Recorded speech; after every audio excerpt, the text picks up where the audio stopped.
ये पसीना, ये मेहनत, ये त्याग, ये बलिदान मुझे अंदर से डिसिप्लिन सिखा दे, मुझे स्ट्रैटेजी बनाना सिखा दे, मेरा माइंडसेट स्ट्रॉन्ग कर दे, मुझे रिवीजन करना सिखा दे, मेरी सिटिंग कैपेसिटी बढ़ा दे, मुझे नेवर गिव अप एटीट्यूड सिखा दे। ये हम टारगेट कर रहे हैं कि हम दुनिया के 5% क्लब में कैसे चले जाएं।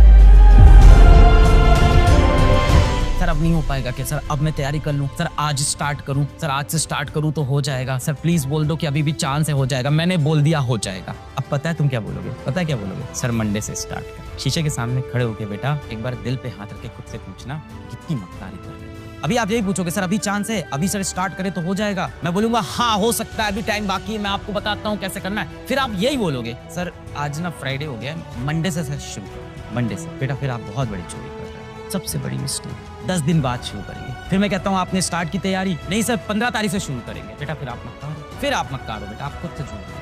जो आपकी लाइफ की सबसे इंपॉर्टेंट चीज है आप बोल रहे हो मैं बाद में करूंगा, 10 दिन बाद करूंगा, 15 दिन बाद करूंगा। अपनी मोस्ट इंपॉर्टेंट चीज को बेटा लाइफ में प्रायोरिटाइज करो और उसको अभी करो, आज करो। And this is such a bad luck with most of us in this world कि हमें नहीं पता है हमें जीवन में क्या करना है। इसके लिए मैं आपको ब्लेम भी नहीं कर रहा हूँ, परवरिश ही ऐसी हुई, हमें पता ही नहीं हमें क्या करना है। पैदा हुए तो बोला गया माँ बोलो पापा बोलो, बोल दिया। फिर किसी ने कहा ये अच्छा खाना होता है, खराब खाना होता है, ये प्लास्टिक नहीं खाना है, नहीं खाएंगे। मिट्टी खा के आया, किसी ने थप्पड़ मार दिया, डर गया कि अगली बार थप्पड़ पड़ेगा, अब मिट्टी नहीं खाना है, समझ में आ गया। इसी तरह से तो हम लोग पाले गए हैं जानवरों की तरह। क्लास 4 5th में हिस्ट्री के लंबे लंबे चैप्टर पढ़ाए जा रहे हैं, हम पढ़े जा रहे हैं, एग्जाम में लिख के रट रट के आंसर आए जा रहे हैं, समझ में कुछ नहीं आया, कुछ नहीं आया। आज आपसे मैं पूछूं कि कोल्ड वॉर किन 2 कंट्रीज के बीच में सबसे ज्यादा हुई थी, क्यों हुई थी, वर्ल्ड वॉर 1 का कारण क्या था, वर्ल्ड वॉर 2 से हम समाज में क्या सीखते हैं, कुछ नहीं। हिस्ट्री हमें क्यों पढ़ाई गई थी? हिस्ट्री हमें इसलिए पढ़ाई गई थी क्योंकि इतिहास से हमें सीखना होता है। आगे आने वाले समय में कोई चीज क्यों कब कैसे होगी ये जानने के लिए हम पीछे दिखते हैं कि जो हुआ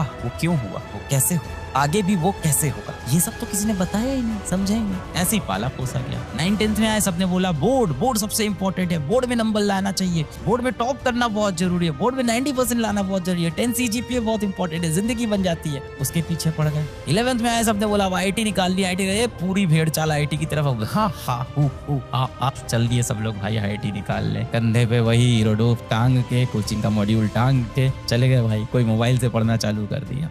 हमारी परवरिश कहीं ना कहीं हमें यही नहीं सिखाती कि हमें जीवन में क्या चाहिए। ये सब बताए आप सोचना शुरू करो आपको क्या चाहिए। सही में आपको IIT की वो एक सीट चाहिए तो क्यों मैं समय बर्बाद कर रहा हूँ अपने यहाँ? या सच में मैं IIT को एक मंजिल नहीं, मैं IIT को एक सफर मानता हूँ कि IIT की तैयारी हो सकता हो मुझे किसी प्रीमियम इंस्टीट्यूट में ना ले जाए, हो सकता हो IIT में ना ले जाए, NIT में ना ले जाए, कहीं ना ले जाए, पर IIT की तैयारी मुझे अंदर से मजबूत कर दे, मुझे अंदर से डिसिप्लिन सिखा दे, मुझे स्ट्रैटेजी बनाना सिखा दे, मेरा माइंडसेट स्ट्रॉन्ग कर दे, मुझे रिवीजन करना सिखा दे, मेरी सिटिंग कैपेसिटी बढ़ा दे, मुझे नेवर गिव अप एटीट्यूड सिखा दे। तैयारी मंजिल नहीं सफर है, सीखेंगे यहाँ, कहीं वेस्ट नहीं जाएगा। ये सारे एफर्ट्स एक्यूमुलेट होते होते एक दिन रंग दिखाएंगे और बहुत खूबसूरत रंग दिखाएंगे। उस समय का इंतजार करना है, तब तक मेहनत करनी है। अब मैं ये नहीं कह सकता कि सक्सेस आपको 1 साल में, 2 साल में, 3 साल में, 4 साल में मिल जाएगी। हर किसी की अपनी जर्नी है, उस जर्नी का मजा लेना बहुत इंपॉर्टेंट है। तो पहले क्लियर होना चाहिए। अगर आपको क्लियर है कि हाँ मेरा लक्ष्य है वो कॉम्पिटिटिव एग्जाम, तो ठीक है, नहीं है तो ढूंढते हैं यार, ढूंढना भी बहुत इंपॉर्टेंट। एकलव्य कितना बड़ा धनुधारी,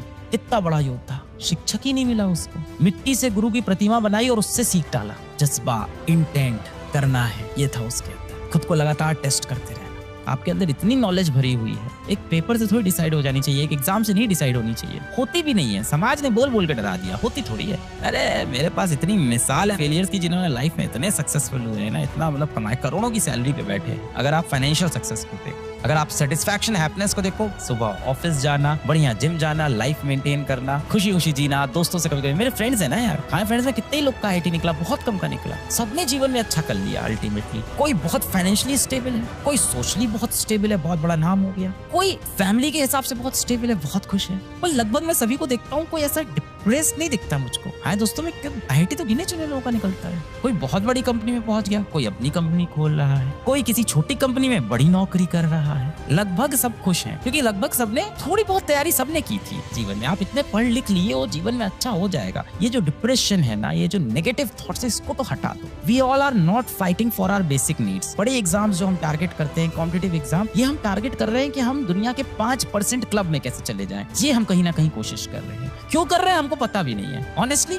हम सबको नहीं पता कि हम क्यों कर रहे हैं। शायद दुनिया कह देती है, शायद हमें ऐसा लगता है 5% क्लब में जाने पे जीवन बहुत अच्छा हो जाता है, तो ऐसा हमें लगता है तो इसलिए हम ये करते हैं। पर ऐसा नहीं है कि 5% क्लब में जाके हर कोई खुश है। बहुत से लोग नहीं खुश है। दौड़ते दौड़ते मैं इतनी दूर निकल आया, जब मंजिल मिली तो पता चला कि मैंने बहुत कम पाया और बहुत कुछ खोया। एक वक्त आएगा ये दुनिया आपको छोड़नी पड़ेगी, और जब आप ये दुनिया छोड़ के जाओगे तो किसको फर्क पड़ेगा?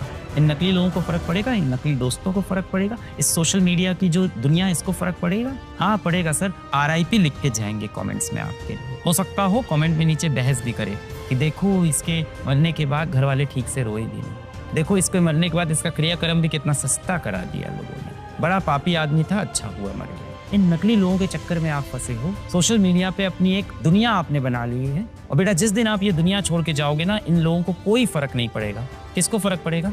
किसको फर्क पड़ेगा? आपको पता है ना, आपके माता पिता को फर्क पड़ेगा, आपके परिवार को फर्क पड़ेगा, उसी माँ को फर्क पड़ेगा जिसका फोन तुम नहीं उठाते हो। क्या है मम्मी बार बार फोन कर रही हो, अभी दोस्तों के साथ हूँ ना, बाद में कॉल करता हूँ, मम्मी रखो ना। क्या है मम्मी पढ़ाई कर रहा हूँ, अभी डिस्टर्ब मत करो, मम्मी दरवाजे बात करने, मम्मी मैं पढ़ रहा हूँ, इतना डिस्टर्ब करो कैसे पढ़ाई करूंगा। और जैसे ही मम्मी दरवाजा बंद करके जाती हैं, वापस मोबाइल में सोशल मीडिया में आप लग गए हो, रील स्क्रॉल कर रहे हो, कोई वेब सीरीज देख रहे हो, बाहर दोस्तों के साथ बैठे हो, बेवजह के गप्पे चल रहे हैं, बेवजह की बातें चल रही है, किसी को भी डिस्कस कर रहे हैं, बेवजह का समय खराब कर रहे हैं। मम्मी का फोन आता है, मम्मी रखो ना, मैं बहुत इंपॉर्टेंट काम कर रहा हूँ, कोचिंग के नोट्स लिख रहा हूँ, रखो ना मम्मी फोन। क्या है मम्मी बार बार कॉल करते हो, मैं दोस्तों के साथ बिजी हूं ना, बाद में कॉल करता हूँ। उसके बाद बोलोगे अरे यार मेरी मम्मी बहुत फोन करती है, बहुत परेशान करती है, दिमाग खराब कर रखा है मेरी मम्मी ने। एक दिन इस माँ का फोन आना बंद हो जाएगा। कैसा लगेगा उस दिन जब फोन आता है ना, उसमें कॉलिंग मम्मी, कॉलिंग माँ, कॉलिंग माताश्री लिख के आता है, वो लिखना बंद हो जाएगा। हर आधे घंटे में आप फोन निकाल के देखोगे यार मम्मी का फोन नहीं आया, फिर आपको याद आएगा कि अब मेरी माँ इस जीवन में, इस दुनिया में नहीं रही। यही है असली दुनिया, यही है असली लोग।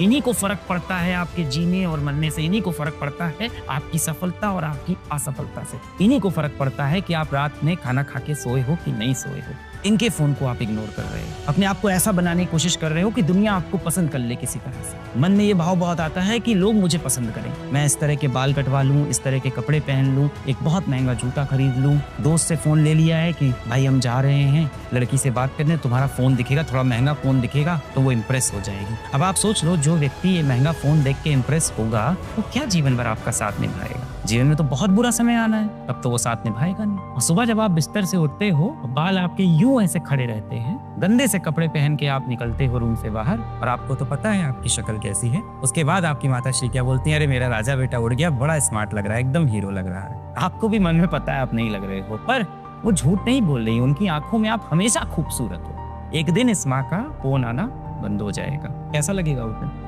कॉलिंग माँ, कॉलिंग माताश्री लिख के आता है, वो लिखना बंद हो जाएगा। हर आधे घंटे में आप फोन निकाल के देखोगे यार मम्मी का फोन नहीं आया, फिर आपको याद आएगा कि अब मेरी माँ इस जीवन में, इस दुनिया में नहीं रही। कैसा लगेगा उस दिन?